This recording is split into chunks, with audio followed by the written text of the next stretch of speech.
भारत देश में 28 राज्य हैं, जिनमें से 24 राज्यों में विधानसभा चुनाव होते थे। वहीं की जनता को मतलब रहता है, लेकिन भारत के 4 ऐसे राज्य हैं, दिल्ली, बंगाल, उत्तर प्रदेश, बिहार।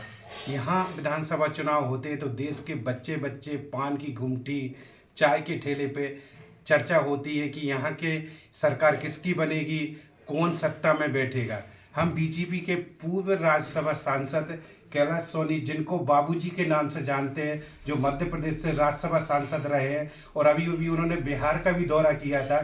क्या परिणाम होंगे? अभी 2 दिन पहले ही मतदान पूरे हुए हैं और 14 तारीख को मतदान का रिजल्ट आना है। तो हम बाबूजी से चर्चा करते हैं कि किसकी सरकार होगी और क्या माहौल था जब वो इस दौरे पे गए थे। बिहार अनेकों क्रांतियों को जन्म देने वाला प्रांत है। प्रथम राष्ट्रपति भी हमें बिहार से प्राप्त हुए डॉक्टर राजेंद्र प्रसाद जी। और यदि अपन कहें कि लोकतंत्र की लेबोरेटरी, प्रयोगशाला यदि कोई है, तो इस देश के लोकनायक जयप्रकाश नारायण जी हैं। उनकी भी जन्मस्थली, कर्मस्थली बिहार है। इसलिए बिहार के प्रति लोगों में जिज्ञासा बहुत रहती है। अभी बिहार जाने का मौका भी मिला। इमरजेंसी के दिनों में भी सबसे बड़ा आंदोलन हमारा पटना से शुरू हुआ था और फिर उसकी पूर्णाहुति दिल्ली के मैदान में 10 लाख से अधिक लोग लोकनायक जयप्रकाश नारायण की सभा में एकत्रित हुए थे। हम लोगों का भी सबसे पहले सम्मेलन लोकतंत्र सेनानियों का बिहार में हुआ और ऐसा सौभाग्य मिला कि ये कार्यक्रम लोकनायक जयप्रकाश नारायण के निवास स्थान कदम कुआं पर वहाँ हुआ। और अंबेडकर भवन में भी दूसरा सम्मेलन था। तो लोकतंत्र सेनानियों से लोकतंत्र दुनिया की सबसे श्रेष्ठ व्यवस्था है और बिहार के लोगों की कॉन्शियसनेस, चेतना एवरेज और प्रांतों से सर्वाधिक अच्छी है। सबसे हमने बात की और आह्वान किया कि जो लोकतांत्रिक फोर्सेस हैं उन्हें हमें सपोर्ट करना चाहिए। विशेषकर नीतीश बाबू यदि कहें कि लोकनायक जयप्रकाश नारायण के सबसे बड़े शिष्य के रूप में नीतीश कुमार जी भी हैं और लालू भी उस आंदोलन से ही पैदा हुए थे। लेकिन कालांतर में जाके अपन ने देखा कि सरकार में जाने के बाद फिर आदमी की परीक्षा होती है। तो बाद में फिर किस तरह का हश्र हुआ, लोकतंत्र की क्या दशा बिहार में हुई। बिहार को राजा रानियों की तरह चलाया गया और अराजकता में झोंक दिया गया। हुक्मरानों की शादी विवाह हो तो कोई पूछने की जरूरत नहीं, लोगों की दुकान से सीधी कारें उठा करके, और फिर वो कारें आज तक वापस नहीं हुई। सोने चांदी का सामान लोगों के यहाँ से उठा लिया, उसका भुगतान आज तक नहीं हुआ। आम जनता का जनजीवन कानून विहीन बिहार में स्थापित हो गया। बाद में जो अभी नारा लगा इस चुनाव में जंगल राज का, तो ये मुद्दा लोगों के जहन में वहां, उससे उनको वो पुराना चित्र भी सरकारों का दिखा और इसलिए हमें लगता है कि वर्तमान में बिहार जैसे बिगड़े प्रांत में यदि सबसे व्यवस्थित कोई ने कानून व्यवस्था की है तो वो नीतीश कुमार जी ने की है। इंफ्रास्ट्रक्चर भी पटना यदि अपन जाएं तो जितने ओवरब्रिज और बड़े निर्माण हैं, वहाँ गंगा किनारे लोगों को घूमने के लिए स्थान विकसित करने का काम, ये सब नीतीश जी के समय हुआ है। वहाँ की दुर्दशा का कारण है वहाँ की भौगोलिक परिस्थिति और नदियाँ, जो बरसात में आदमी की हालत इतनी खराब कर देती हैं कि लोगों को अपनी जीविका के लिए सारे देश में जाना पड़ता है। अभी वर्तमान में जिस तरह के गठबंधन हुए, उनमें यदि अपन कहें कि महागठबंधन की बात, तो महागठबंधन कोई राज्य को आगे ले जाने के लिए उनके पास कोई मिनिमम प्रोग्राम नहीं, कोई नीतियों के कारण ये इकट्ठे नहीं हुए। केवल नीतीश बाबू और मोदी जी की फोर्स न जीत पाए, इसके लिए ये नापाक गठबंधन हुए। और गठबंधन हुए लेकिन जमीन पे गठबंधन नहीं हो पाया। गठबंधन के लिए एक तो सैद्धांतिकता जरूरी है और दूसरा समय पे गठबंधन हो और नीचे कार्यकर्ताओं का भी तालमेल चुनाव से 3-4 माह पहले यदि हो जाए तो उसका लाभ मिलता है।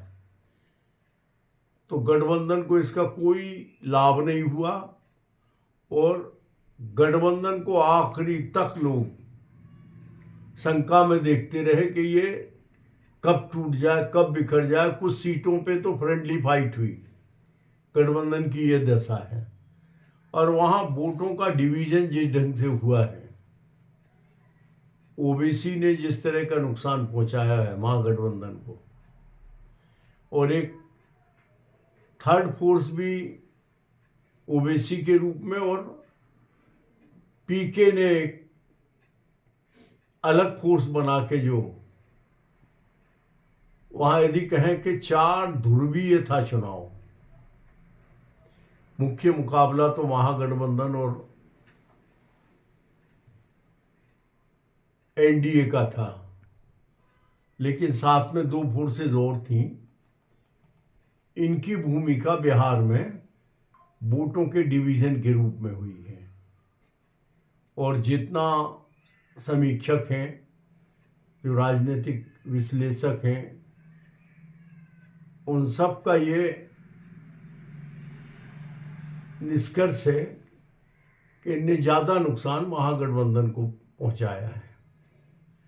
और आज पूरे देश में काम को सारे हिंदुस्तान के लोगों ने महसूस किया है। उस शख्सियत का नाम माननीय प्रधानमंत्री नरेंद्र मोदी जी है। इस कारण से हमें पूरा विश्वास है कि वहाँ एनडीए की सरकार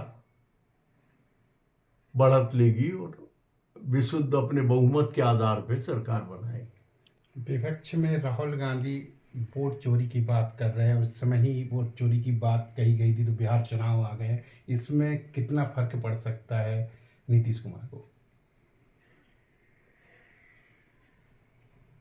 कांग्रेस की अधोगति का कारण यदि अपन कहें कि राहुल गांधी ही है। कांग्रेस की इतनी अधोगति, नेशनल इश्यूज पे इतना दिवालियापन, आजादी के बाद 50-60 साल जिनकी हुकूमतें रही हों, 70% प्रांतों में जिनकी सरकारें थीं, आज इनकी दुर्दशा का कारण राहुल गांधी हैं। नेशनल इश्यूज पे स्टैंड लेना यदि प्रमुख विपक्षी दल को नहीं आया तो वो कभी आगे नहीं बढ़ सकती। अभी आपने देखा कि अपने संसदीय दल के विभिन्न दलों के लोग अभी हिंदुस्तान का पक्ष रखने के लिए दुनिया में गए। तो अभी आपने देखा कि थरूर साहब ने नेशनल इश्यूज पे ठीक स्टैंड लिए तो उनकी गरिमा बढ़ी देश में। ओवैसी को अपन कितने बुरी तरह से पूरे देश के लोग मानते थे पूर्व में, लेकिन अभी जो उनने देश के सम्मान के और स्वाभिमान के संदर्भ से जिस ढंग से रिप्रेजेंट किया कि उनकी भी गरिमा बढ़ी। और पीछे यदि आपको ले जाएं तो विरोध का स्टैंड, कभी अटल जी कहते थे कि अपने आप को स्थापित करने के लिए दूसरी की रेखा छोटी करने की जरूरत नहीं है, हम अपनी रेखाएं, अपने कार्यों की रेखाएं, अपने मुद्दों की रेखाएं बढ़ा करके अपने आप को स्थापित कर सकते हैं। और नेशनल इश्यूज पे अटल बिहारी वाजपेयी से अच्छा सिखाने वाला कोई आदमी देश को मिलेगा नहीं। युद्ध के समय, देश की यातायात व्यवस्था के समय, दुर्भिक्ष के समय, जब भी देश पे संकट आया तो अटल जी ने कहा वयम पंचाधिकम शतम, दुश्मन के लिए हम 104। अब हमारी नेता श्रीमती गांधी है, वी आर वन। यदि इसी लाइन पे कांग्रेस चलती, आपने देखा होगा कि राहुल गांधी को कोई भी चीज ठीक नहीं लगती देश की। कोई तो पॉलिसीज होगी जो जनता को स्पर्श कर रही है। आज रेल बदल रही है, सड़कों के मामले में हम अव्वल हैं, सौर ऊर्जा के मामले में हम दुनिया में अव्वल हैं, लेकिन कोई चीज इन्हें, जिस तरह की आज महंगाई पकड़ के रखी है सरकार ने, आयात निर्यात के मामले में नए स्टैंडर्ड कायम किए हैं, त्वरित स्टैंडर्ड कायम किए हैं लोगों की ज़रूरत के मुताबिक। आज अपन दलहन के मामले में आत्मनिर्भर हो गए हैं। किसानों को इतना प्रोटेक्शन आज़ादी के बाद कभी नहीं मिला। इन सब मामलों में अपोजिशन का काम है कि पॉजिटिव सजेशंस, अपनी विश्वस्त वृत्ति, इसको प्रकट करने की जरूरत है। अब वोट चोरी में कौन सा दम है? कितने मामलों में राहुल गांधी कोर्ट के सामने से लेकर के कितनी जगह माफी मांग चुके हैं। उनकी हर बात झूठ साबित हो रही है। जो आरोप लगाया उस पर कोर्ट तक गए, सुप्रीम कोर्ट तक ने कह दिया कि नहीं, इसमें कोई गड़बड़ी नहीं हुई। इसी तरह से ये वोट चोरी का मामला है, ये नॉन इशू है, ये कोई जनता का मुद्दा नहीं है, कहीं कोई गड़बड़ी नहीं है। जैसे चुनाव आज़ादी के बाद होते चले आ रहे वैसे ही चुनाव हो रहे हैं, और ये चुनाव आयोग का अधिकार है कि कब संक्षिप्त पुनरीक्षण करें, कब गहन पुनरीक्षण करें, और अपनी प्रारंभिक सूची का प्रकाशन करते हैं। वो कभी हमने देखा नहीं। जब सूची का प्रकाशन हुआ और आपत्ति लगाने की जो तारीखें तय की गई तो हमने कोई आपत्ति नहीं लगाई। सीधे मीडिया पे हम खड़े होकर बोलते हैं कि वोट चोरी हो रही है। यदि वोट चोरी हो रही होती तो क्या राहुल गांधी जी चुनाव जीत जाते? उसी सिस्टम में से उनकी बहन जी चुनाव जीती केरल में। कितनी स्टेटें हैं जहां पर कांग्रेस को अच्छा, हिमाचल में और सब जगह बहुमत आया, तब वोट चोरी नहीं थी। ये केवल अपनी हार जब दिखाई दे रही है तो पहले से ऐसा मुद्दा गढ़ लो कि यही आरोप लगा के हम पल्ला झाड़ लेंगे कि हम नहीं हारे, वोट की गड़बड़ी कर। आरजेडी ने बयान दिया है कि हम 14 तारीख के बाद गांधी मैदान में शपथ लेंगे, और उन्होंने ये भी बोला था कि हर घर घर में हम नौकरी देंगे। ये पॉसिबल है, ये संभव है? आप उनके स्टेट हिमाचल की स्थिति देख लो। पुरानी पेंशन लागू करने के बाद अभी विधायकों की तनख्वाह नहीं मिल रही है। अब देश में वो वक्त आ गया है कि ये अनुत्पादक जो घोषणाएं हैं, इससे अकर्मण्य समाज का निर्माण होता है। अमात्य चाणक्य ने भी कहा है, अनावश्यक राज्याश्रय आलसी, अकर्मण्य नागरिक और समाज का निर्माण करता है। हमें सक्षम समाज के लिए प्रोटेक्शन कहाँ देना, जिससे हमारी उत्पादकता बढ़े और देने की वृत्ति बढ़े।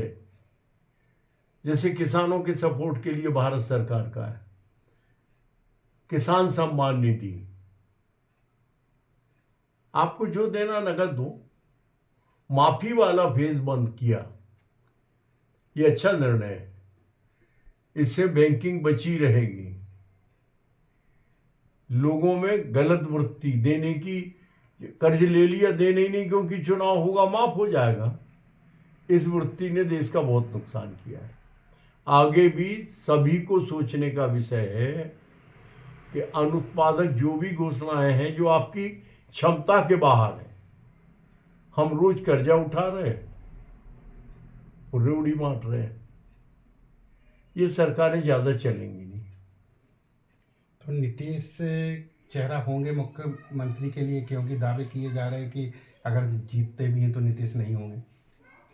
हमारे एनडीए की स्पष्ट घोषणा है, माननीय अमित शाह जी की, माननीय प्रधानमंत्री जी की, अन्य जो हमारे एनडीए गठबंधन के लोग हैं, सबने बिल्कुल क्लियर कंसेप्ट दिया है कि हम नीतीश कुमार के नेतृत्व में चुनाव लड़ रहे हैं और अगले मुख्यमंत्री नीतीश कुमार जी ही होंगे।